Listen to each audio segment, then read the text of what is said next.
Welcome to The Explainer. Today we're diving into an absolute masterclass on how to craft a vertical micro-drama script that will easily sell at the LA film market. Look, if you've ever been sucked into an app like Real Short and found yourself entirely captivated by a bite-sized show about, say, a secret billionaire or some forbidden revenge plot, you've witnessed a massive storytelling revolution firsthand. So let's break down exactly how these stories are engineered. $26 billion. Take a second to really wrap your head around that number. That is the projected global vertical drama market by 2030. It's a jaw-dropping reality, and it's built entirely on the mobile swipe economy. We are absolutely not talking about traditional television here. We're talking about a highly optimized, lightning-fast content engine designed specifically for that 6-inch screen sitting right there in your pocket. Now, you might be wondering, how on earth does a 90-second episode generate that kind of cash? Well, to find out, we have to look really closely at the exact formulas, the structural templates, and the monetization mechanics driving this boom. Because every single beat is meticulously crafted to force viewers to keep tapping and, more importantly, keep spending coins. Here's our syllabus for today's masterclass. 1. The vertical drama boom. 2. The 3-second hook. 3. Mastering the vertical frame. 4. The cliff and coin funnel. And 5. Scaling for global audiences. Section 1. The vertical drama boom. Let's look at why this format demands throwing out the old Hollywood playbook completely. To succeed here, you basically have to unlearn the 45-minute slow burn and thematic depth of traditional TV. Seriously, toss it out. Instead, you need to embrace 1-minute dopamine hits, binary character oppositions, and just sheer emotional velocity. In traditional TV, you might wait, 3 whole episodes for a dramatic betrayal? In a microdrama, that betrayal happens instantly. Your characters need to be immediately recognizable, think The Secret Heir versus the evil stepfamily, because it reduces the viewer's cognitive load and delivers an immediate emotional payoff. Okay, Section 2, the 3-second hook. Let's move into the actual writing mechanics, where the core unit of storytelling is simply the tap. There is actually a cognitive bug in our brains that writers exploit here called the Zeigarnik effect. Psychologist Bluma Zeigarnik discovered that people literally cannot let go of unfinished tasks or stories. It just gnaws at us. So when you cut to black exactly as that paternity test envelope is being ripped open, you're weaponizing human psychology. You are essentially guaranteeing the viewer hits that next episode button. Welcome to the 60-second dopamine hit. Every single episode is a tiny, fast-paced story that almost satisfies, but ultimately leaves the viewer incredibly hungry. You have exactly 3 seconds to stop their scroll. That's it. The first 20 seconds establish or escalate the conflict, like a sudden, explosive confrontation at a wedding. Then, from 20 to 50 seconds, you hit maximum emotional intensity. A slap, a devastating insult. And then comes the absolutely critical moment. Between 50 and 60 seconds, you drop the cliffhanger. You cut right before the resolution. Moving right along to Section 3, Mastering the Vertical Frame. Writing for the 9:16 ratio isn't just some technical constraint. It is a vital visual storytelling tool. You absolutely must write for the close-up.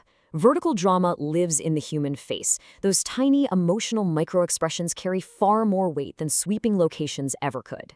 Look, in a feature film, you might write a massive stadium scene to convey scale, but in vertical, the narrow frame completely compresses depth.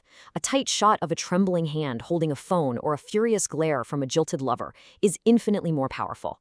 You are writing for an incredibly intimate, almost claustrophobic medium. It's like you're watching a FaceTime call.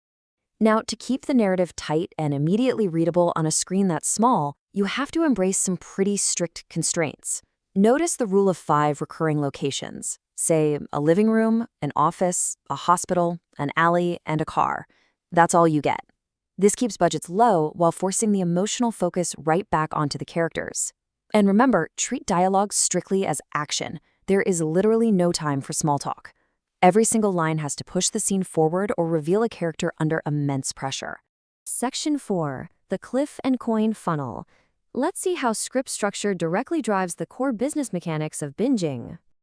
This right here is the micropayment disruption at work. Borrowed straight from the mobile gaming world, you give the viewer the first 10 to 15 episodes completely for free, front-loaded with super aggressive hooks to get them deeply emotionally invested.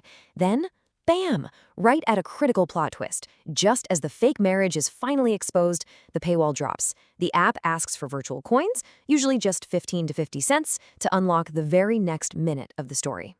So as you can see, the paywall is the absolute center of your story structure. An astounding 71% of platform revenue relies entirely on your script successfully forcing that per-episode transaction. Let me put that simply.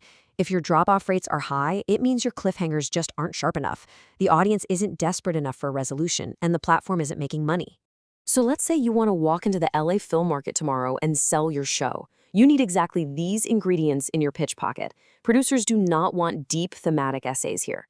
They want you to name the tropes right out of the gate. She's the fake bride sold to the wrong billionaire brother. Boom. You need a 60 to 100 episode arc map explicitly flagging where that paywall hits.